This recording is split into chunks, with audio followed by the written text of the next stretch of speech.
Hello everyone, welcome back to IQ classes. आज मैं आप लोगों को इस वीडियो के माध्यम से लेकर के आया हूँ क्लास 10th BSc जीव विज्ञान चैप्टर 4 आनुवांशिकता एवं जैव विकास। ठीक है, इस वीडियो में करीब मैं 70 से 80 क्वेश्चन कवर करने वाला हूँ आनुवांशिकता एवं जैव विकास से।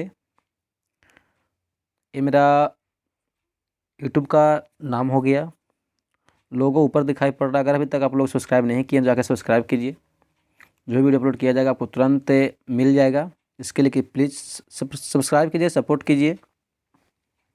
चलिए बिना लेट किए हुए मैं सीरीज़ को शुरू करता हूँ। इस सीरीज़ को हमें आशा है कि आपको यह वीडियो बहुत अच्छा लगेगा। अच्छा लगेगा तो कृपया लाइक कीजिए, कमेंट्स कीजिए, शेयर कीजिए दोस्तों के साथ में। पहला क्वेश्चन है, आनुवंशिकी जीव विज्ञान की वह शाखा जिसके अंतर्गत अध्ययन किया जाता है उससे क्या कहते हैं? आनुवंशिकता तथा विभिन्नता। बोलते हैं आनुवंशिकी जीव विज्ञान की वह शाखा जिसके अंतर्गत अध्ययन किया जाता है उसे आनुवंशिकता तथा विभिन्नता कहते हैं। आनुवंशिकी का पिता किसे कहा जाता है? ग्रेगर जॉन मेंडल को। आनुवंशिकी का पिता किसे कहा जाता है? तो आनुवंशिकी का पिता कहा जाता है ग्रेगर जॉन मेंडल को। जीवों में आनुवंशिक विभिन्नताएं उत्पन्न होती है। जीवों में आनुवंशिक विभिन्नता उत्पन्न होती है। ऑप्शन है इनमें से सभी, मतलब डीएनए के कारण, उत्परिवर्तन के कारण, आनुवांशिक पुनर्योग के कारण। तो ऑप्शन नंबर डी हो जाएगा। अगला क्वेश्चन है, जीवों में वंशागत गुणों का निर्धारक है जीन। जीवों में वंशागत गुणों का निर्धारक कौन है? तो हो जाएगा आपका उत्तर जीन। अगला क्वेश्चन बोल रहा है, निम्नलिखित में किस तरह के जनन से उत्पन्न संतानों में विभिन्नता स्पष्ट रूप से दृष्टिगोचर होती है? मतलब कि निम्नलिखित में किस तरह के जनन से उत्पन्न संतानों में विभिन्नता स्पष्ट रूप से दृष्टिगोचर होती है? लैंगिक जनन। ठीक है, आगे चलते हैं। ऐसी विभिन्नताएं जो एक पीढ़ी से दूसरी पीढ़ी में वंशागत होती है उन्हें क्या कहते हैं? बी एवं सी। ठीक है ना, तो बी और सी, जननिक विभिन्नता तथा आनुवंशिक विभिन्नता। बोल रहा है कि ऐसी विभिन्नता जो एक पीढ़ी से दूसरी पीढ़ी में वंशागत होती है उन्हें क्या कहते हैं? तो हो जाएगा जननिक विभिन्नता तथा आनुवंशिक विभिन्नता। अगला क्वेश्चन है, पीढ़ी दर पीढ़ी जानकों से उनके संतानों में संचारित होने वाले गुण कहलाते हैं आनुवंशिक तथा या पैतृक गुण। पीढ़ी दर पीढ़ी जानकों से उनके संतानों में संचारित होने वाले गुण क्या कहलाते हैं? आनुवंशिक या पैतृक गुण। अगला क्वेश्चन है, विकासीय दृष्टिकोण से हमारे किससे अधिक समानता है? चिंपैंजी से। विकासीय दृष्टिकोण से हमारे किससे अधिक समानता है? तो चिंपैंजी। अगला क्वेश्चन है, निम्न में कौन सा गुण जैव विकास में मुख्य भूमिका निभाता है? हो जाएगा आनुवंशिक गुण। निम्न में से कौन सा गुण जैव विकास में भूमिका निभाता है? तो हो जाएगा आपका आनुवंशिक गुण। आनुवंशिक विभिन्नता का मुख्य कारक क्या है? डीएनए के नाइट्रोजन क्षारकों के अनुक्रम में परिवर्तन। आनुवंशिक विभिन्नता का मुख्य कारक क्या है? डीएनए के नाइट्रोजनी क्षारकों के अनुक्रम में परिवर्तन। आगे चलते हैं।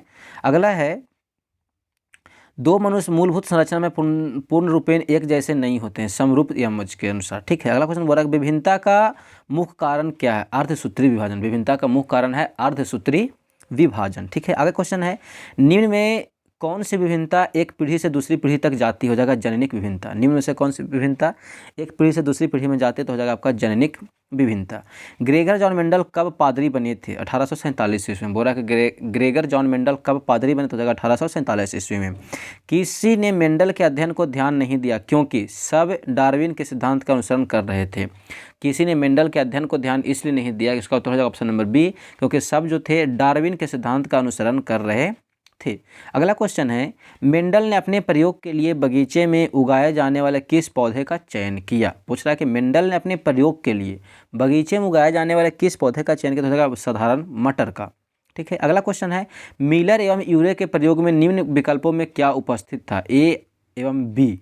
ठीक है, एवं सभी। तो बोल रहा है कि ए बी सही, मतलब कि ऑक्सीजन, हाइड्रोजन, मीथेन। ठीक है, अगला क्वेश्चन है, निम्न में कौन प्रभावी गुण? हो जाएगा लंबा। निम्न में कौन प्रभावी गुण है? तो हो जाएगा आपका लंबा जो है प्रभावी गुण है। समजात अंगों का उदाहरण क्या है? तो हो जाएगा हमारा हाथ एवं कुत्ते के अग्रपद। समजात अंग कौन कौन से? तो हमारा हाथ एवं कुत्ते के अग्रपद जो है समजात कहते हैं। आँखों एवं बालों का रंग में किस प्रकार की विभिन्नता होती है? आनुवंशिक जननिक विभिन्नता। आँखों एवं बालों का रंग में किस प्रकार की विभिन्नता पाई जाती है? तो आपका आनुवंशिक जननिक विभिन्नता। ठीक है, मिलर एवं यूरे के द्वारा निम्न में कौन सा बना था? मिलर एवं यूरे के द्वारा निम्न में कौन सा बना था? तो हो जाएगा इनमें से सभी। अमीनो अम्ल के द्वारा शर्करा और आने, इनमें से सही बना था। अगला क्वेश्चन है, मनुष्य में क्रोमोजोम के 23वें जोड़े को क्या कहते हैं? लिंग क्रोमोसोम कहते हैं। मनुष्य में क्रोमोसोम के 23वें जोड़े को क्या कहते हैं? तो लिंग क्रोमोसोम कहते हैं। अगला क्वेश्चन है जीवाश्म विज्ञान है जीवाश्मों का अध्ययन। जीवाश्म विज्ञान क्या है? तो हो जाएगा जीवाश्मों का अध्ययन। अगला क्वेश्चन बोला ओजोन परत किस हानिकारक विकिरण से पृथ्वी को सुरक्षा प्रदान करते है? तो हो जाएगा पराबैंगनी विकिरण। ओजोन परत किस हानिकारक विकिरण से पृथ्वी को सुरक्षा प्रदान करती है? तो हो जाएगा आपका पराबैंगनी विकिरण। अगला क्वेश्चन है लिंग निर्धारण करने के लिए कौन सा क्रोमोसोम उत्तरदायी है? लिंग क्रोमोसोम। लिंग निर्धारण करने के लिए कौन सा क्रोमोसोम उत्तरदायी है? तो हो जाएगा लिंग क्रोमोसोम। कौन सा भी लक्षण वंशागत नहीं है? बाल की प्रकृति। कौन सा भी लक्षण वंशागत नहीं है? तो हो जाएगा बाल की प्रकृति। ठीक है। समजात अंगों का उदाहरण क्या है? तो हमारा हाथ और कुत्ते के अग्रपद। क्वेश्चन अगले पीछे भी हो चुका था। आगे है मनुष्य में कितने जोड़े क्रोमोसोम होते हैं? तो 23 जोड़े। मनुष्य में कितने जोड़े क्रोमोसोम होते हैं? तो 23 जोड़े क्रोमोसोम पाए जाते हैं। अगला क्वेश्चन है प्रत्येक जनन कोशिका में कितने क्रोमोसोम होते हैं? प्रत्येक जनन कोशिका में 23 जोड़े क्रोमोसोम पाए जाते हैं। इंसान में क्रोमोसोम की संख्या कितना है? 46। क्रोमोसोम जोड़ा कितना है? तो 23 और संख्या कितना है? तो 46। ठीक है। अगर आप लोग 30 तक देखते हुए पहुंच गए हैं, अगर आपको मेरा वीडियो अच्छा लगता है, हेल्पफुल समझ में आ रहा है, तो कृपया थैंक्स फॉर वॉचिंग। लाइक कीजिए, शेयर कीजिए, कमेंट्स कीजिए एंड सब्सक्राइब कीजिए। अभी तक आप लोग सब्सक्राइब नहीं किए तो कृपया प्लीज़ चैनल को सब्सक्राइब कर लीजिए। हाँ, अगर आपको मेरा PDF चाहिए तो आप टेलीग्राम पर जाकर चैनल जाकर ज्वाइन कीजिए, जाकर सर्च कीजिए द IQ क्लासेस। सेम लोग आपको दिखाई देगा। आप वहाँ से जाकर उसमें ज्वाइन हो, आपको वहाँ पर प्रत्येक क्लास का वीडियो मिल जाएगा। अगर अभी तक आप लोग मेरे फेसबुक से नहीं जुड़े हैं तो कृपया जाकर वहाँ पर फेसबुक का पेज लाइक कीजिए और फ्रेंड रिक्वेस्ट भेजिए, आपको वहाँ भी एक्सेप्ट कर लिया जाएगा। Thank you. आगे चलते हैं। अगला बोल रहा है एक कोशिका में गुणसूत्र की कितनी प्रकृतियाँ होती है? 2। एक कोशिका में गुणसूत्र की 2 प्रकृतियाँ होती है। कौन सा रक्त समूह सबसे रक्त ले सकता है? AB। मतलब कौन सा रक्त समूह सबसे रक्त ले सकता है? तो जगह आपका AB। ठीक है। अगला है प्रारंभ के सरल प्राणियों का विकास वर्तमान के जटिल प्राणियों में किस क्रिया द्वारा हुआ है? जैव विकास के द्वारा। प्रारंभ के सरल प्राणियों का विकास वर्तमान के जटिल प्राणियों में किस क्रिया के द्वारा हुआ? तो जगह जैव विकास के द्वारा। जब नर युग्मक 23 गुणसूत्रों के साथ 23 गुणसूत्रों वाले मादा युग्मक के साथ संलयन करता है तो उत्पन्न युग्मज में गुणसूत्रों की संख्या कितनी होती है? 46। ठीक है। मतलब कि नर युग्मक के पास 23 गुणसूत्र और स्त्री के पास में मतलब कि मादा के पास में 23 गुणसूत्र, ये दोनों अगर संलयन करेंगे तो इनके पास में उत्पन्न होने वाले गुणसूत्रों की संख्या 46 हो जाएगा। तो ऑप्शन नंबर ए हो गया। अगला क्वेश्चन है मानव के लिंग गुणसूत्र कौन है? ठीक है। तो मानव के लिंग गुणसूत्र हैं A और B दोनों XY XX। ठीक है। अगला क्वेश्चन है कि शुक्राणु का निर्माण होता है। शुक्राणु का निर्माण कहाँ होता है? वृषण में, जो मेल में पाया जाता है।